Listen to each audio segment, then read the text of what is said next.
내일은 괜찮겠지? 내일부터 다시 잘해보자. 사실 그게 우리의 인생을 갉아먹는 버그를 방치하는 일이었더라고요. 그래서 저는 이제 이 버그를 삭제해버리기로 했습니다. 안녕하세요. 여백의 기록 여기입니다. 혹시 여러분들은 5년 전의 모습을 기억하고 계시나요? 그때 상상했던 지금의 내 모습은 어땠었어요? 저는 그 당시에 나름 바쁘게 살았었거든요. 그때는. 그래서 저는 5년 전의 내 모습이 5년 뒤에 저를 상상해 봤을 때 지금보다 훨씬 더 멋지고 엄청나게 성장해 있을 줄 알았거든요. 사실 얼마 전에 어떤 영상을 보고 큰 충격을 받았었어요. 5년 전의 당신은 지금의 당신의 모습을 예상했나요? 라는 질문이었는데 그냥 가만히 있었어요. 돌아보니까 저는 5년 전이나 지금이나 크게 달라진 게 없더라고요. 그게 왜 충격인데? 라고 생각하실 수도 있을 텐데요. 저는 여전히 바쁜 삶에 조금 더 익숙해지고 조금 더 나이를 들었을 뿐 5년 전이나 지금이나 본질의 크기가 바뀌어 있지 않더라고요. 만약 지금 아무것도 바꾸지 않는다면 5년 뒤에도 저는 똑같은 후회를 하고 있을 거예요. 사실 그게 너무 끔찍해서 지금 쓰는 다이어리에 또 다른 옵션을 넣어보려고 이렇게 영상을 켜게 되었습니다. 추가로 다이어리를 사지 않아도 할 수 있는 방법이니까 끝까지 시청해주세요. 우리는 보통 시간이 없어서 기회가 없어서 못 바꾼다고 생각합니다. 그런데 진짜 이유는 우리의 일상에 숨은 버그를 그냥 두고 매일 같은 선택을 반복하기 때문이에요. 컴퓨터 소프트웨어가 버그 때문에 멈추듯이 우리의 삶도 반복되는 부정적인 감정과 실수라는 이 버그 때문에 자꾸 멈춰서는 거예요. 매일 찝찝한 기분이 드는데 내일은 괜찮겠지? 내일부터 다시 잘해보자 하고 그냥 넘기는 거. 그리고 그걸 몇 달, 몇 년 반복하면서 사는 거. 사실 그게 우리의 인생을 갉아먹는 버그를 방치하는 일이었더라고요. 그래서 저는 이제 이 버그를 삭제해버리기로 했습니다. 5년 뒤에 또다시 후회하는 나를 보기 싫어서 여러 가지 방법을 미친 듯이 찾아봤고 이거면 나도 가능하지 않을까 하는 방법을 하나 찾아냈어요.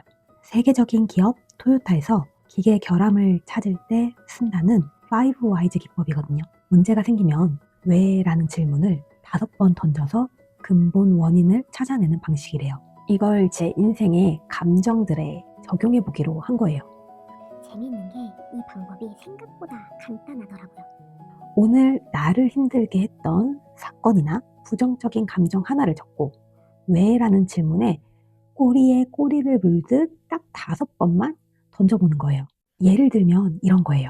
오늘 나는 왜 무기력했을까? 거기서 시작해서 5번을 파고들다 보면 결국 범인은 오늘 내가 해야 되는 일의 양이 아니라 내가 진짜 원하는 게 뭔지 잊어버린 불안함이었다는 걸 알게 돼요. 이렇게 적고 나면요. 막연했던 불안함이 내가 당장 내일 할 일로 아주 구체적으로 바뀝니다.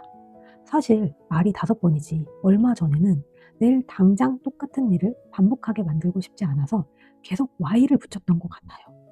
내일 당장 실행할 수 있는 행동의 답이 나올 때까지요. 근데 이렇게까지 해도 다이어리에 이거 쓰는데 10분밖에 안 걸리더라고요. 그런데 이 10분이 제 5년 뒤를 바꿀 거라는 확신보다는 적어도 5년 뒤에 후회는 안 할 수 있겠다라는 확신은 들더라고요.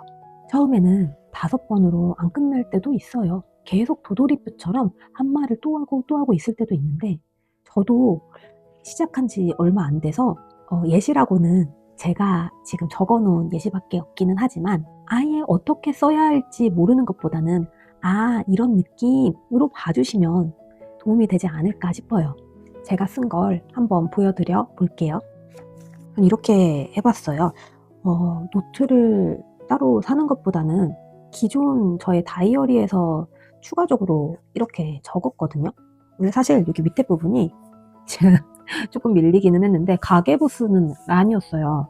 근데 이것 때문에 이제 막 시작했는데 노트를 또 사고 싶지가 않은 거예요. 그래서 조금 하다가 그래 이젠 노트를 사도 되겠다 싶을 때 구입을 하는 게 좋을 것 같아서 가계부를 그 일주일 단위로 쓰는 노트가 있는데 그쪽으로 제가 가계부를 옮겨놓고 이 칸은 이제 Y를 적는 칸으로 바꿔봤거든요. 제가 육아가 끝나면 쇼파에서 떠나질 못하더라고요. 그래서 나는 하루 육아가 끝나면 쇼파에서 떠나질 못할까가 Y였어요.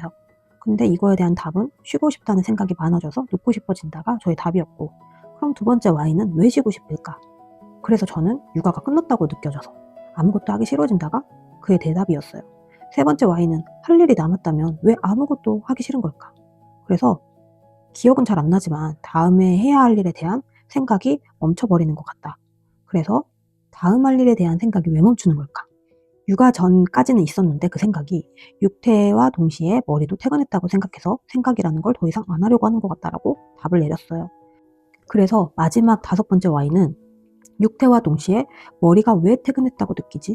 왜 생각이라는 걸 안 하려고 하지? 그런 생각을 안 하려면 사실 여기서 하나의 질문만 남겼어야 했는데 칸도 모자라기도 했고 그래서 한 번에 세 가지의 Y를 적었던 것 같아요.